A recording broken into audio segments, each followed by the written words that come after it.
لله رب العالمين، والصلاة والسلام على نبينا محمد وعلى آله وأصحابه أجمعين.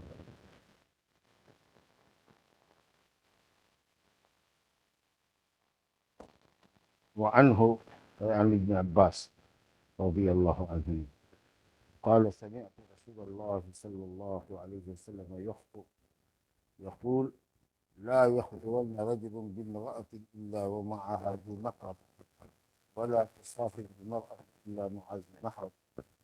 قام رجل فقال يا رسول الله إن امرأتي خرجت حاجة وإني أكتبت كذا وكذا. قال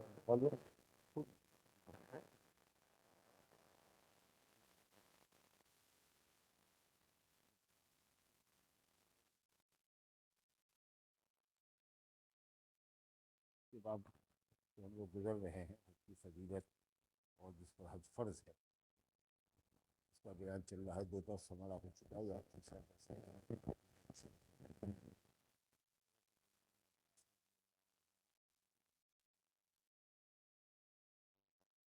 ان سے روایت ہے، وہ کہتے ہیں کہ میں نے رسول اللہ صلی اللہ علیہ وسلم کو خطبہ دیتے ہوئے سنا. آپ فرما رہے تھے، خطبہ میں آپ نے فرمایا اسی بات کے لیے خطبہ دینا اس بات کی اہمیت اور اس کے مقام اور مرتبے کو واضح کرتا ہے. معاملہ ایسا تھا کہ نبی صلی اللہ علیہ وسلم نے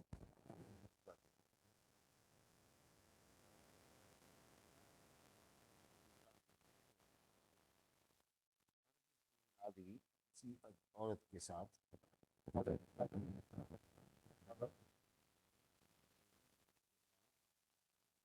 محرم، کوئی بھی آدمی رجل سے مراد ہے بالغ، کوئی بھی اجنبی بالغ مرد کسی بھی امرأہ ملک بالغ اجنبیہ عورت سے تنہائی میں نہ رہے.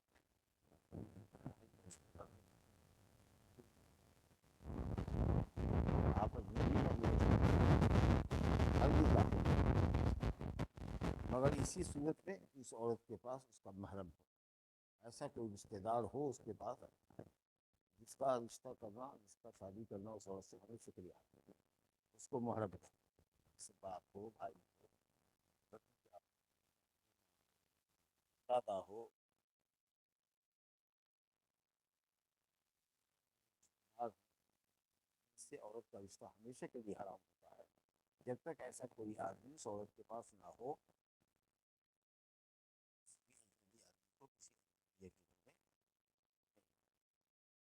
شوہر ہے تو جائیے، یا پھر گھر میں کوئی اس کا بھائی ہے، چچا ہے، ماموں ہے، یا سگا چچا ہے، بھتیجا ہے، یعنی کہ اپنے بھائی کا بیٹا جس کی وہ پھوپھی ہے، بہن کا بیٹا جس کی وہ خالہ ہے، ایسی عورتیں یا ایسا مرد جس کے لیے اس عورت سے شادی کرنا ہمیشہ کے لیے حرام اس کو، کیونکہ ایک اجنبی مرد ایک اجنبی عورت اگر اکٹھا ہوں گے تنہائی میں تو تیسرا وہاں شیطان ہوتا ہے. جب بھی کوئی اجنبی مرد اجنبی عورت کے ساتھ اکٹھے ہوتا ہے، سڑک پہ گفتگو کر رہا ہو، گھر میں چلا جائے، کھیت میں بات کر رہا ہو، گاچھی میں بات کر رہا ہو، اگر تنہائی میں ہے وہاں پر نزدیک میں کوئی نہیں ہے، وہاں تیسرا شیطان ہوتا ہے. یہ دونوں کے دل میں وسوسہ ڈالتا ہے اور ہو سکتا ہے کہ برائی پر اس دونوں کو آمادہ کر دے اور برائی حاصل ہو جائے. اس سے بچنا چاہیے خلوت سے. ولا تسافر المرأة، دوسرا حکم فرمایا ولا تسافر المرأة الا مع ذی محرم، اور عورت سفر نہ کرے، عورت سفر نہ کرے جہاں وہ ٹھہری ہوئی ہے، دیہات میں تو شہر جائے، یا شہر میں ہے تو کسی دوسرے شہر میں جائے، اپنی محل اقامت کو چھوڑ کر جہاں وہ ٹھہری ہوئی ہے جس کو سفر کہتے ہیں ایسا سفر نہ کرے مگر اس کے ساتھ محرم ہو.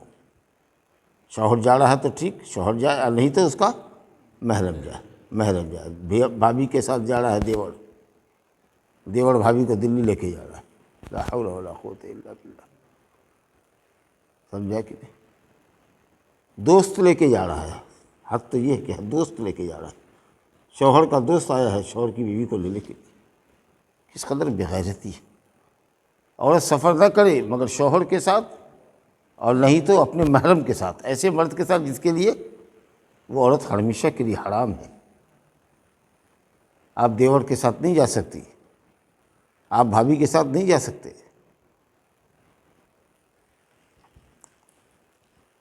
اور جو محرم جا رہا ہے اس کے ساتھ وہ عاقل ہو، بالغ ہو۔ اب ہوتی ہے کہ 7 سال کا 8 سال کا بچہ پکڑ لیا اور چل دیا، نہیں، وہ عاقل ہونا چاہیے، بالغ ہونا چاہیے، جو اپنی ساتھ کی عورت جو اس کی محرم ہے، ماں ہے، بہن ہے، بیٹی ہے، اس کی عزت کی حفاظت کر سکے۔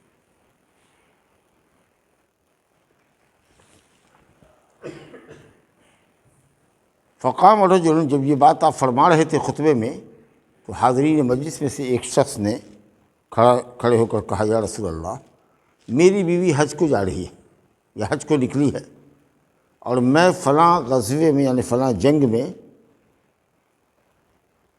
میرا نام لکھ لیا گیا ہے کہ میں جہاد کرنے جاؤں گا اللہ کے راستے میں، اور میری بیوی جا رہی ہے حج کرنے کے لیے۔ کتنا بڑا ثواب ہے حج کا، کتنے بڑے مہم پہ وہ شخص جا رہا ہے۔ آپ نے فرمایا انطلق، نام یہاں سے کٹا لو، حج سے جاؤ، بیوی کے ساتھ جا کر حج کرو، فحج مع امرتک، اپنی بیوی کے ساتھ جا کر حج کرو، اس کو اکیلے نہ جانے دو، بغیر شوہر کے محرم کے نہیں جانے۔ یہ نہیں پوچھا کہ بیوی تمہاری جوان ہے کہ بوڑھی، حسین ہے کہ بدصورت، عورتوں کی جماعت میں جا رہی ہے، امن کی حالت ہے کہ خوف کی حالت ہے، کچھ نہیں پوچھا۔ آپ نے کہا نہیں، عورت کے ساتھ اس کا شوہر جائے یا کوئی محرم جائے، سمجھا؟ تو کیا بات ہے بھائی، بہن جا رہی ہے، بہنوئی صاحب جا رہے ہیں حج کرنے کے لیے، تو بہن کی بہن جو ہے یعنی اس مرد کی جس کو ہم لوگ کی اصطلاح میں کیا کہتے ہیں، سالی، تو سالی اپنے جیجا کے ساتھ جا رہی ہے، اس کی بہن بھی تو جا رہی ہے۔ کہا نہیں، سمجھا کہ دو بہنیں ایک ساتھ ایک آدمی کی زوجیت میں نہیں اکٹھا ہو سکتی، لیکن جائز ہے کہ بیوی کو طلاق دے کر کے سالی سے شادی کر لی، اس سالی کے لیے بہنوئی محرم نہیں ہوا۔ ہاں، اسی طریقے سے خالو ہے، لڑکی کا خالو، وہ بھی نہیں ہے محرم، خالہ کو طلاق دے دے گا، خالہ کی بہن بیٹی سے بیاہ کر لے گا، لیکن ماموں ہے اپنا تو وہ ہمیشہ کے لیے اس کے لیے حرام ہے، اپنا چچا ہے وہ ہمیشہ کے لیے حرام ہے، بھتیجی کے ساتھ جا سکتا ہے، سمجھ گئے؟ جو محرم ہے وہی جائے، شوہر جائے یا محرم جائے۔ بہرحال اس سلسلے میں بڑی بے اعتدالیاں ہیں، اور طرح چلی جاتی ہے، کلکتہ جا رہی ہے، دلی جا رہی ہے، ہم کو تو عادت ہے، چلی جاتے ہیں، ریزرویشن میں چلے گئے، کتنی عورتوں کی عزت ریزرویشن میں اے سی کوچ میں لوٹ لی گئی، آئے دن واقعات ہوتے رہتے۔ یہاں تو آدمی سرکشت نہیں ہے، آدمی جو ہے وہ سرکشت نہیں ہے، مرد جو جاتا ہے وہ کئی سفر میں جاتا ہے، لوٹ کے آئے گا کہ نہیں آئے گا، کہ کہاں پر ہنسا بھڑک اٹھے گی یا کہاں پر ہندو مسلم ہو جائے گا، خاص کہ جب داڑھی ٹوپی والے کو دیکھے گا تو طنز کی بات کرے گا، اگر کوئی جواب دیا تو مار پیٹ کر کے پھینک دے گا، پتہ ہی نہیں چلتا، اور آپ عورت کو بھیج رہے، لا حول ولا قوت الا باللہ۔ تو کوئی مرد کسی عورت کے ساتھ خلوت نہ کرے، کسی کے آنگن میں مت جائیے، اگر وہ عورت اکیلی رہتی ہے تو تب کہا ایک آدمی کے ساتھ نہ جائے، اگر 2 آدمی جائے تب 2 آدمی اس عورت کے پاس جائے تو خلوت تو نہیں ہوگی، خلوت تو کہتے ہیں تنہائی ایک مرد ایک عورت کی، لیکن 2 مرد ہیں، اب مان لیجیے کہ اگر دونوں فاجر و فاسق ہیں تو پہلے سے زیادہ خطرناک معاملہ ہوگا کہ دونوں اس کا منہ بند کر کے اس کے ساتھ ریپ کر لیں گے، زبردستی کر لیں گے۔ اگر ایک بکری کے لیے ایک بھیڑیا خطرناک ہے تو ایک بکری کے لیے 2 بھیڑیا تو زیادہ خطرناک ہے، آپ سمجھیں کہ نہیں؟ تو گھر میں تو محرم ہونا چاہیے، خلوت تو نہیں ہوئی، 2 آدمی ہوا تو خلوت نہیں ہوئی، سمجھے نا؟ ہاں، ڈرائیور کے ساتھ عورت جا رہی ہے، کالج جا رہی ہے، ڈرائیور ہے پیچھے بیٹھے ہوئی، ڈرائیور اس کا کوئی محرم نہیں ہے، کیسے جا رہی ہے وہ عورت؟ گاڑی تو اور سیف جگہ ہے، گاڑی میں بات کرتا جائے گا، یہ بات کرتی جائے گی۔ آپ نے کتنی جگہ سنا ہوگا کہ لڑکیاں یا گھر کی عورتیں ڈرائیور کے ساتھ پھنس گئی، بھاگ گئی، آپ بیٹی کو بھیج رہے ہیں ڈرائیور کے ساتھ، اس کے ساتھ جوان لڑکا لگائیے، خود جائیے، کیوں بھیج رہے ہیں اس کو؟ بہرحال تو اس کا لحاظ کیجیے، اور عورت سفر میں بھی نہیں نکلے مگر محرم کے ساتھ جائے۔ نبی صلی اللہ علیہ وسلم نے ایک شخص کو حج سے کہا نام کٹوا لو، اپنی بیوی کے ساتھ جا کر کے حج کرو، یہی سیفٹی ہے۔ یہ نہیں کہ صاحب عورتیں جا رہی ہیں، 10 عورتوں کی ایک جماعت جا رہی ہے تو اس کے ساتھ میری بیوی جا رہی ہے، 10 عورتوں کا قافلہ پورا امن قافلہ ہے اس کے ساتھ جا رہی ہے، نہیں، شرط ہے کہ محرم ہونا چاہیے، شوہر جائے یا محرم جائے۔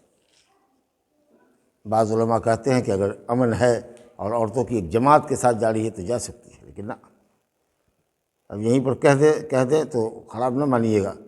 اب ہر لگی ہوئی ہے، عورتوں کا ریزرویشن ہو رہا ہے، ہر کوئی چاہتا ہے کہ بیٹی میٹرک سے تو آئیے کروا لے، فوقانیہ سے مولوی کروا لے، امتحان دے گا کے پاس کروا لے، جا کے کسی اسکول میں 4-5 مردوں کے بیچ بیٹھے گی، منہ کھول کے ٹیبل پر بیٹھے گی، بچے نوجوان بھی ہو سکتے ہیں، میٹرک تک کا اسکول ہے تو بچے نوجوان ہیں، اس کو منہ کھول کے پڑھا رہی ہے، اس کو واہ واہی سمجھ رہا ہے، لوگ مبارکباد دے رہا ہے، اور دیکھا دیکھی کہ فلاں صاحب کی ایک بیٹی کا ہو گیا ہے تو اب دوسری بیٹی کا بھی ہم اپنا بھی کریں، ہم کیوں پیچھے رہیں؟ کمائی کی ایسی ہوڑ لگی ہوئی۔ عزت دار غیرت مند آدمی اپنی بیوی کو، اپنی بیٹی کو کام میں نہیں چھکتا، وہ بھی مردوں کے بیچ میں۔ ایسا کام کرے جہاں مرد نہ ہو اجنبی، جو اس کا چہرہ نہ دیکھے، محفوظ طریقے سے اگر جا کر کے کام کرتی ہے، عورتوں کے حلقے میں کام کرتی ہے تو کر لے، لیکن پہلی چوائس ہے کہ نہ میری بیوی کام میں ہو، 50,000 روپیہ لے کر کے آئے۔ دیوس آدمی ہے یہ جو اپنی بیوی کو دوسرے مردوں کے ساتھ بیٹھ کر بات کرنے دے رہا ہے اسکول کے ٹیبل پر، اور جا کے اس کو پہنچا رہا ہے، لے کر کے آ رہا ہے، اور اتنے درمیان میں جب اسکول میں ہو رہی ہے ماسٹروں کے درمیان یا میٹنگ سیٹنگ میں گئی، اور پھر بچے چھوٹے چھوٹے ہیں وہ ضائع ہو رہے ہیں، مرد کا حق نہیں ادا ہو رہا ہے۔ لیکن ہائے رے دنیا، پیسے کی دنیا، سمجھے نا؟ سوکھی روٹی کم ملے، یہ عزت کے ساتھ ملے تو بہت اچھا ہے، اس بات سے کہ ہماری بیٹی بیوی کہیں جائے کام کرنے کے لیے، لیکن تو ایک دم پہلی فرصت میں بی اے ہونی چاہیے لڑکی، اور اگر وہ بی ایڈ کیے ہوئی ہو تو اور اچھا ہے، تاکہ فوراً امتحان دلوا لیں گے، پاس ہو گیا اس کے لیے نوکری مل جائے گی، کیا بات ہے، 2-4-5 لاکھ روپیہ گھر میں آ جائے گا تو اچھی بات ہے نا۔ لا حول ولا قوت الا باللہ، لا حول ولا قوت۔ بہرحال ضمناً بات آ گئی، آج کل کی جو حالات دیکھ رہے ہیں، جو رزلٹ آیا ہے، تو خوب جن لوگوں کی بیٹیوں کے مسلمان جو اپنے کو باعزت کہتے ہیں، بیٹیوں کا ہو گیا، بہوؤں کا ہو گیا، تو ان کی باتیں کھل رہی ہیں، خوشی سے لگتا ہے کہ عرش کا تارا توڑ لائے ہیں، اور لالچ بڑھ رہی ہے کہ فلاں کی بیٹی کی، ہماری بیٹی کی کیوں نہیں ہوگی، ہم بھی چلتے ہیں پڑھا لکھا کر کے، ہم بھی ایگزام دلواویں گے۔ سمجھا کہ نہیں؟ کمانے کی ذمہ داری اللہ نے مرد کے اوپر رکھی، عورت اگر ٹھیک ہے باپردہ جاتی ہے، باپردہ رہتی ہے، عورتوں کے کالج میں پڑھا رہی ہے، ٹھیک ہے، لیکن اگر ایسا معاملہ ہے کہ مخلوط ماحول ہے، مرد عورت دونوں کا مخلوط ماحول ہے، تو ہرگز ایسی جگہ پر بھیجنا جائز نہیں ہے، شرعاً جائز نہیں ہے۔ اللہ حل بلغت، میں نے بات آپ کو پہنچا دی ہے، آپ جانیے، آپ کا کام جانیے۔ حضرت عبداللہ بن عباس، یہ بخاری مسلم کی روایت تھی جو آپ کے سامنے پڑھی گئی، صحیح مسلم کے الفاظ تھے۔ دوسری حدیث دیکھیے، حضرت عبداللہ بن عباس ہی سے مروی ہے کہ بے شک نبی صلی اللہ علیہ وسلم نے حجۃ الوداع میں سنا ایک شخص کو، جو آپ کا حج تھا سن 10 ہجری کا، اس کے بعد ہی چند مہینوں کے بعد آپ کا انتقال ہوا ہے، تو ایک شخص سے سنا کہتے ہوئے لبیک ان شبرمہ، ایک آدمی ہے وہ کہہ رہا ہے کہ لبیک شبرمہ کی طرف سے لبیک، اے اللہ میں حاضر ہوں حج کرنے کے لیے، کس کی طرف سے؟ شبرمہ کی طرف سے، یعنی دوسرے کی طرف سے حج کر رہا ہے، حج بدل کر رہا ہے، حج بدل کر رہا ہے، دوسرے کی نیابت کر رہا ہے۔ تو اگر کوئی کسی کی طرف سے حج کرتا ہو تو اس کی طرف سے لبیک کہے گا، لبیک ان شبرمہ، لبیک عمرتن ان شبرمہ ان فلاں ان حیدر علی، اے اللہ میں حاضر ہوں عمرے کی نیت سے حیدر علی کی طرف سے، نام لینا پڑے گا۔ اگر کسی عورت کی طرف سے جا رہے ہو تو کہو کہ ان رقیہ بنت فلاں، رقیہ بنت فلاں کی طرف سے لبیک، ان رقیہ بنت فلاں کی طرف سے لبیک عمرتن۔ اگر نام لینے میں خجالت اور ندامت محسوس ہو رہی ہے تو کہہ دیجیے اللہ لبیک اس شخص کی طرف سے جس نے مجھ کو نائب بنا کے بھیجا ہے۔ تو بہرحال آپ نے سنا اس سفر میں کہ ایک آدمی کہہ رہا ہے لبیک ان شبرمہ، شبرمہ کی طرف سے لبیک، یعنی میں حج کر رہا ہوں ان کی طرف سے، شبرمہ کی طرف سے۔ تو نبی صلی اللہ علیہ وسلم نے پوچھا من شبرمہ، شبرمہ کون ہے جس کی طرف سے تم حج کر رہے ہو؟ یعنی تمہارا قریبی رشتہ دار ہے کہ دور کا رشتہ دار ہے؟ تو اس شخص نے سوال کا مفہوم سمجھا کہ کیا پوچھنا چاہتے ہیں آپ.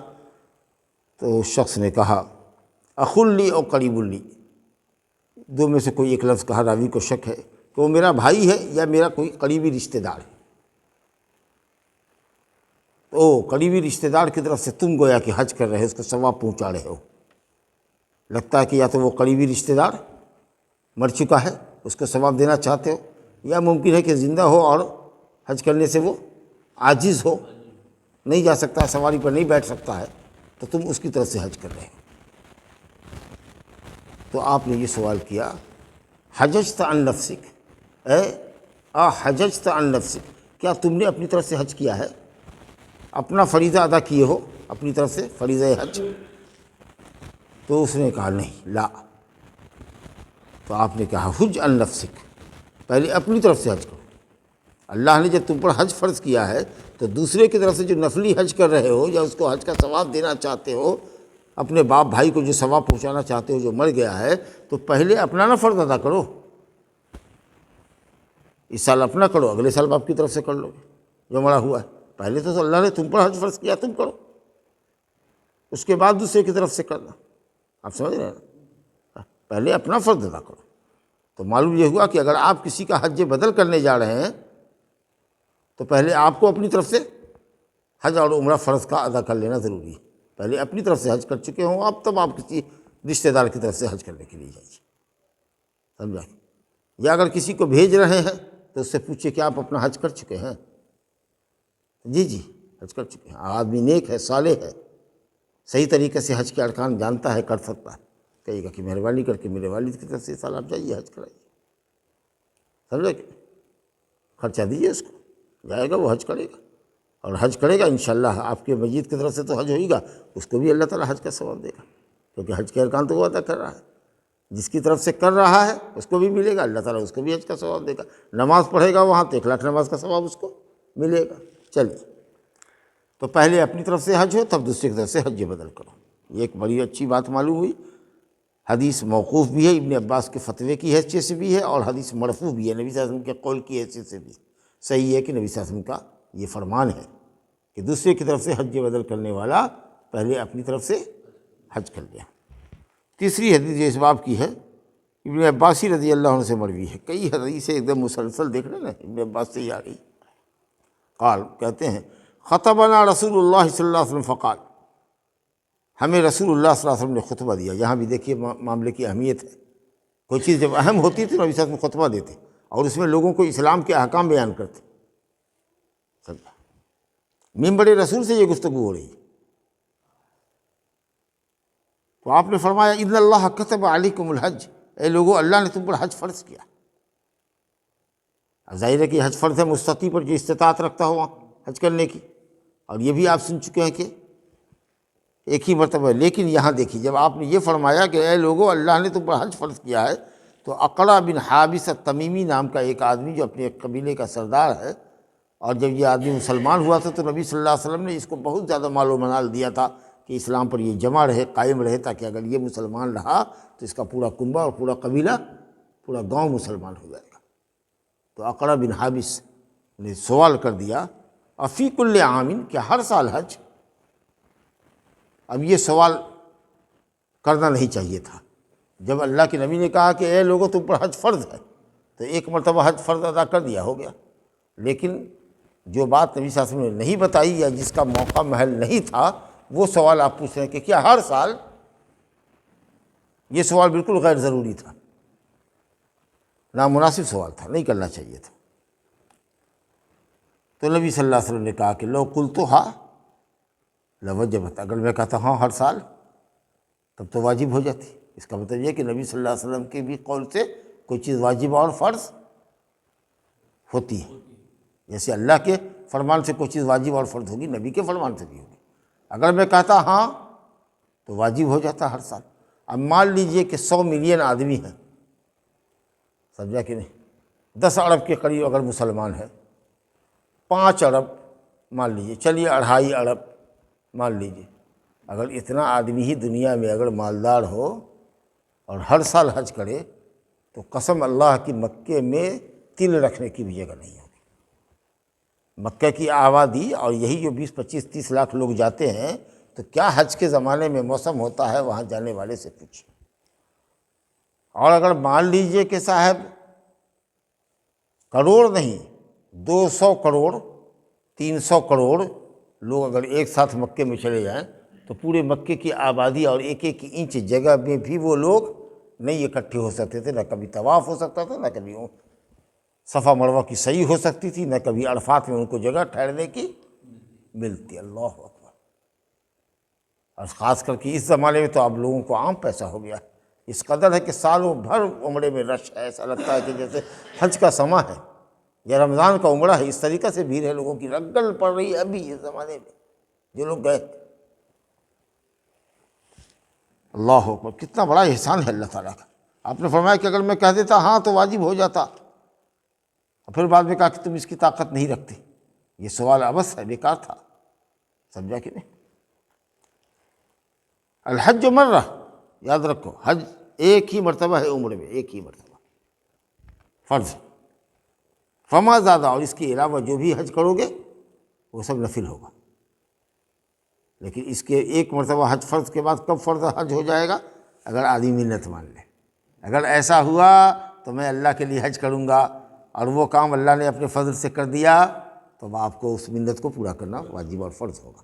لیکن اگر ایسی منت آپ نے نہیں مانا ہے، تو ایک مرتبہ زندگی میں حج فرض اور حج واجب عمرہ آپ نے ادا کر دیا، تو اگر اللہ نے توفیق دیا ہے تو عمرے پر عمرہ لوگ کرتے ہیں، کئی سالوں کے گیپ کے ساتھ حج بھی کرتے ہیں، تو وہ سب حج اس کا نفل ہوتا ہے۔ رواہ الخمسہ غیر الترمذی واصلہ فی مسلم، حدیث اصل میں صحیح مسلم کی ہے اور ابو ہریرہ رضی اللہ عنہ سے بھی آئی ہے۔ ھذا وباللہ التوفیق وصلی اللہ علی نبینا محمد وآلہ وصحبہ۔